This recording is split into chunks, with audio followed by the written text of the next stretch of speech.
verses from John 12.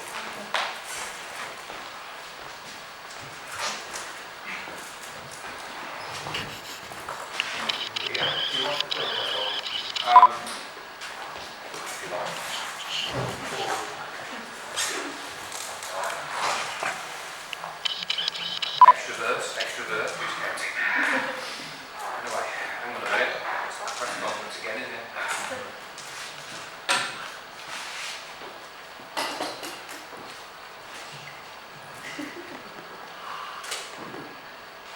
Can you hear me at the back? No. Hear me over the speakers thing? Is it picking up? Not really. Alright, no, I'm just at the right place. Yeah. Well, last month, I was here and I said that it's been a momentous week and we've got a new Prime Minister. And for a while, in the last couple of weeks, I thought I'd be coming here today saying it's been a momentous week and we've got a new Prime Minister. But, yeah. Can you boost the output a little bit, Clive, so that this thing will pick it up? So I've been having a bit of a rough time. It's like I feel fantastic, but they're here. So it may get very short, and my voice may give out before the end of the meeting, but never mind. Might be a blessing. My mate who went to hospital, and they give him the new Liz Truss. No support for the standard rate taxpayer. But we've got three oldest grandchildren, three of Alex's kids are staying with us all weekend. What I don't think they understand is that Dad and Mum have gone back and they're taking the opportunity to completely reorganise their bedrooms and to change things around, and the boys and girls are swapping rooms because there's now 3 boys, 2 girls and stuff like that. So we've got the oldest 3, and that's fantastic. So Grandad, has been on breakfast duty. They're doing boiled eggs.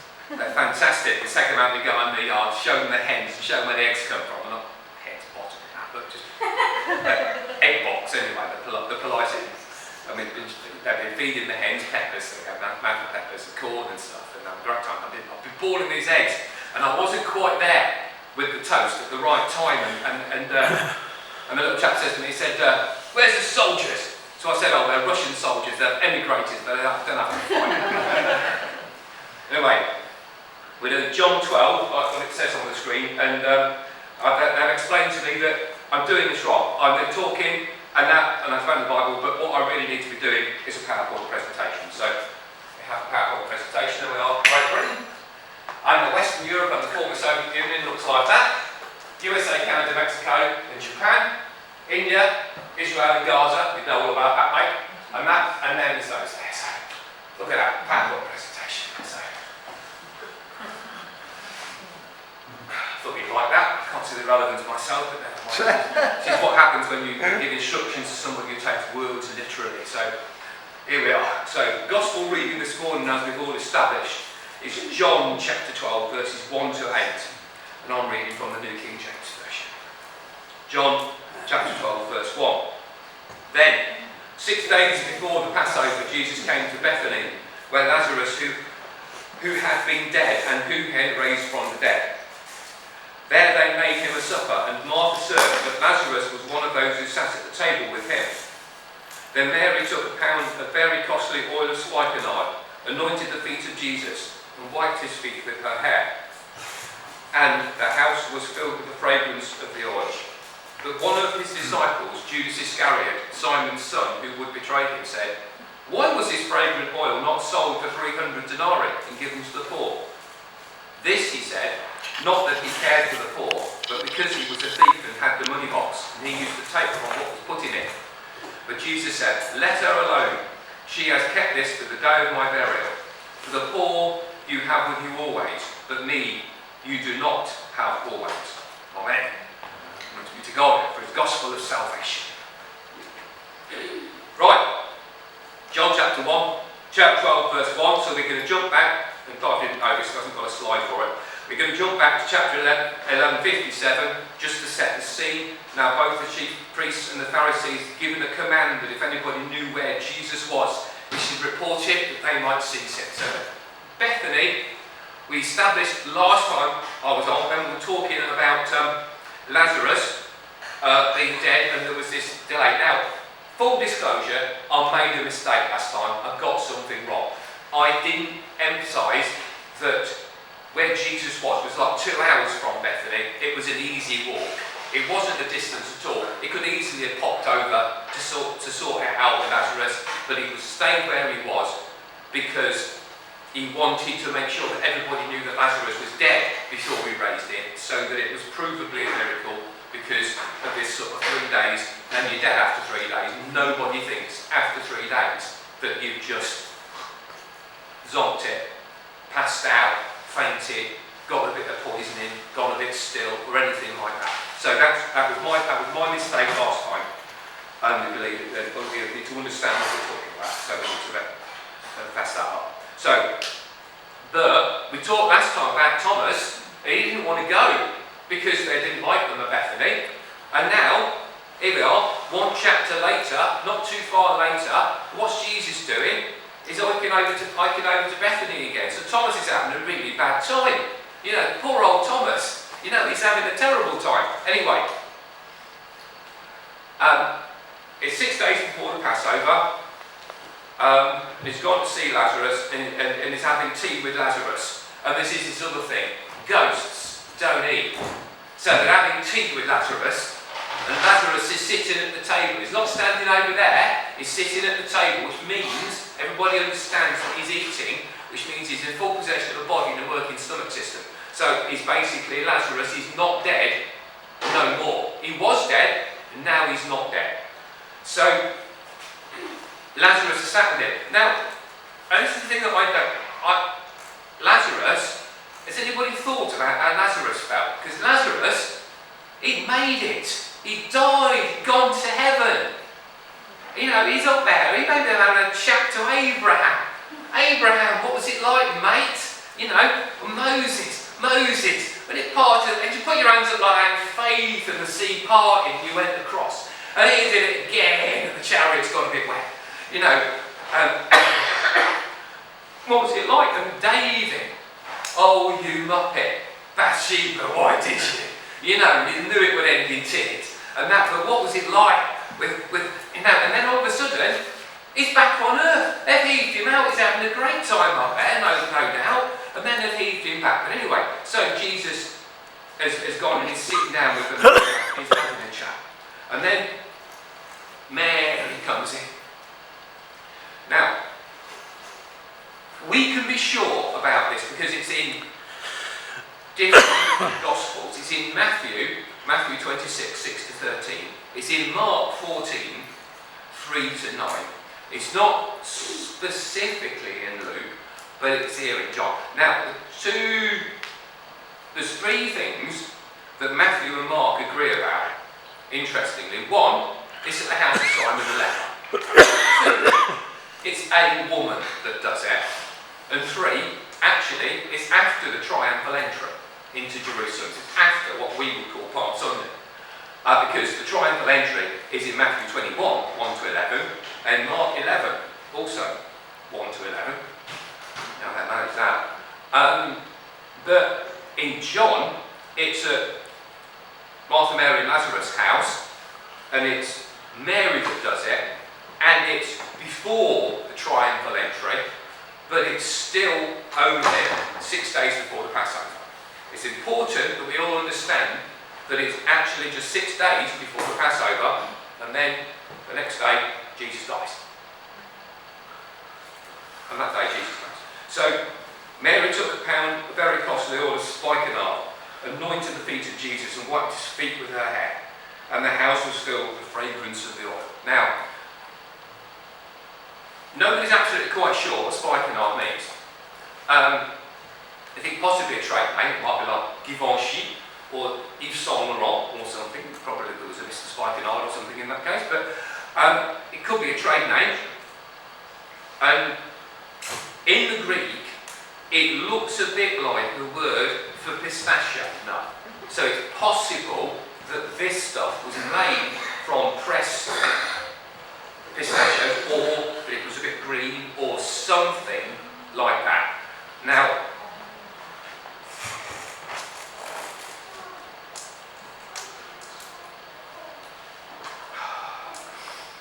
it was obviously very expensive. I mean, a bit later on, Judas talks about 300 denarii. Now, denarii was a day's wages for a working man at minimum wage. So that's a lot of money. Now, if you went now, there's been a bit of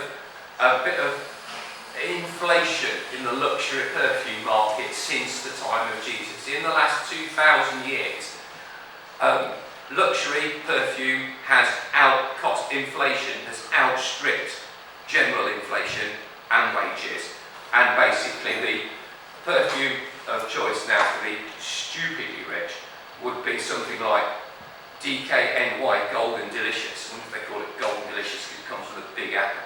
But that's $1 million a pop, $1 million for a 1 ounce jar.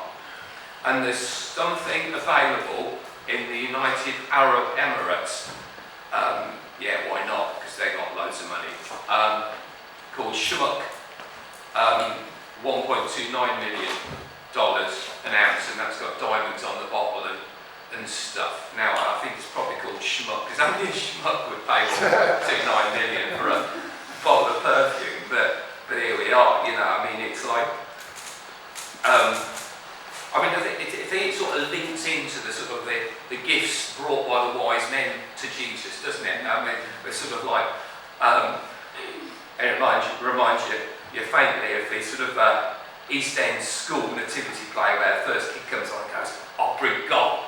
The second kid comes on and goes, "I've got myrrh." And the third kid comes on and goes, "Oh yeah, Frank said this." But you can imagine that the gold came in really handy when Mary and Joseph had to wick off to Egypt with a certain degree of speed without going home because of what Herod was up to. And the myrrh given then maybe have been used for Joseph, because we think that Joseph died by now because he was a bit older than Mary, and it's likely that he's dead because he's not mentioned in the Gospels, but Mary is, and also because when he's on the cross and he's sorting out his affairs, and he says to John, you know, John, this is your mother. You know, he's made John Mary's son so that she'll look after him, because there wasn't really any benefit system cracking off and stuff like that. So they had to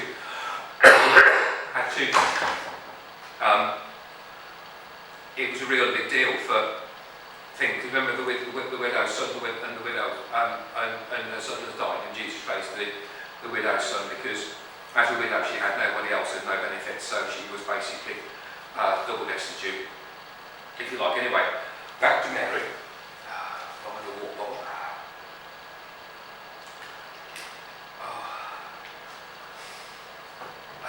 Mary wiped his feet with her hair. Now, commentators have suggested maybe that this had been omitted on arrival, because normally on arrival at somebody's house you've got the feet wiped, feet washed, because it was a really dusty country and you've got desiccated camel dung and various other things on your open-toed sandal feet while walking up the road to the next village. So donkey droppings and stuff, it wasn't really very good, and there wasn't any signs saying tear up after your donkey, or it's 1,000 shekel fine or anything like that we get now with the dogs and that. But so maybe it had been omitted on arrival, maybe not. She takes this bottle of perfume and pours it over him. It's like she's anointing him as king, ready for, in John's terms, ready for the triumphal entry, although in the other two versions he has just come in as king, as a king would to Jerusalem. The schematics of is it Bethany, and you're thinking, hello, the order's out of order because on the other two versions, because he's already gone into Jerusalem, but maybe he wasn't actually staying in Jerusalem because it would have been full of people and visitors, and maybe Bethany just outside. It's like a dormitory. You would easier to go and stay with your mates in a couple of miles away than to try to find lodging in Jerusalem. So the schematics do sort of work when you look at it like that.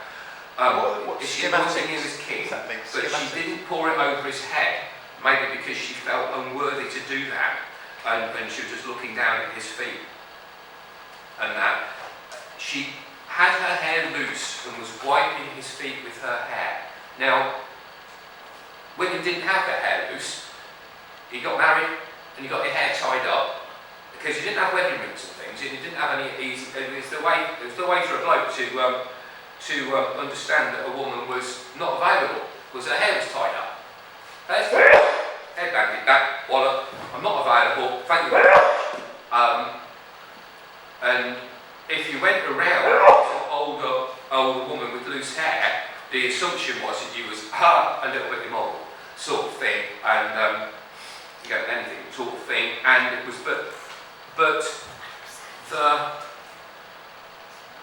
she worshipped him, caring not that other people might think that, because her worship of Jesus at that moment was more important than what people thought of her.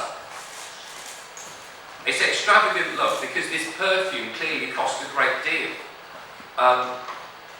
And she chucks it all on Jesus. It's her greatest, maybe her only real asset. And she pours it over Jesus because she's saved and she's grateful about it. You know, so she does that. Judas, he was caring more about the money. You know, nobody's saying that you can't, because if you've got money, if you like, it's not money that's the root of all evil, it's love of money that's the root of evil.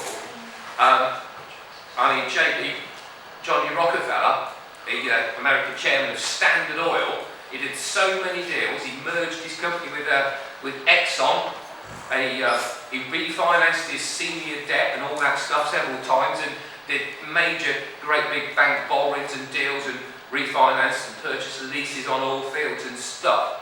But he said the best deal that he ever did was the day he gave his life to Jesus Christ and dealt with his sin.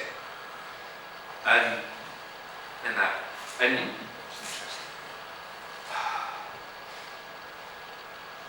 in verse 7, Jesus says, and they're criticising that, let her alone. She has kept this for the day of my burial. He keeps putting in these signposts to Calvary, and Calvary's just around the corner, you know, and they don't pick it up. You know, I mean, I think I'm a bit thick about pick things up sometimes. I'm not very good at understanding. I'm not very good at reading people's emotions and with me and stuff like that, and I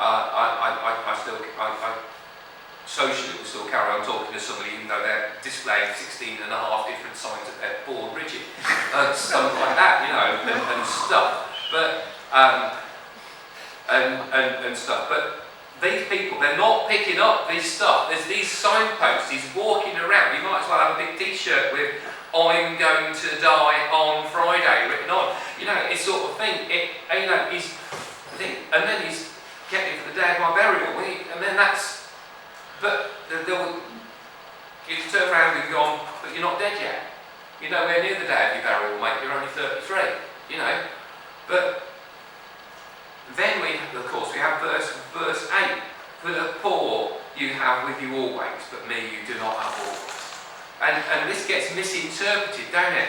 He's not, I mean, the people who got some money want to hang on to it, hang on to this verse and go, oh, fantastic, amen, all right now, I don't have to buy a Mercedes, I don't have to help the poor, because Jesus said you didn't have to do that. You don't have to do that. No, he's not saying you don't have to help the poor. He wants us to help the poor. He loves it when we help the poor. He's saying, you know, you've got next week, you've got next month, you've got the rest of your lives to help the poor. If you want to do anything with or for me whilst I'm physically here, you've got less than 6 days. Because John, who's got this the furthest back, says it's 6 days before Passover. We know what happens at Passover. Jesus dies. So he's got less than 6 days to do it. So he's saying, look, don't pick on her. You know, I've got less than 5 days in this body. You know, you can help the poor next week. And you should. You know, don't let anybody talk that one out, because that's just wrong.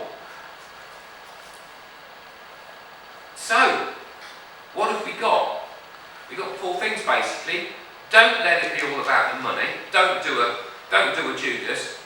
Don't let it be all about the money. Continue to help the poor. Help the poor all the time because he loves it. And all for Jesus. When you worship, it's all for Jesus. Don't worry about what other people think when you're doing that. You're going to let your hair down, literally, metaphorically or literally. Do that. And if you feel, for goodness sake, if you want to interact with Jesus, do it now. Do it now, because there may not be that much time.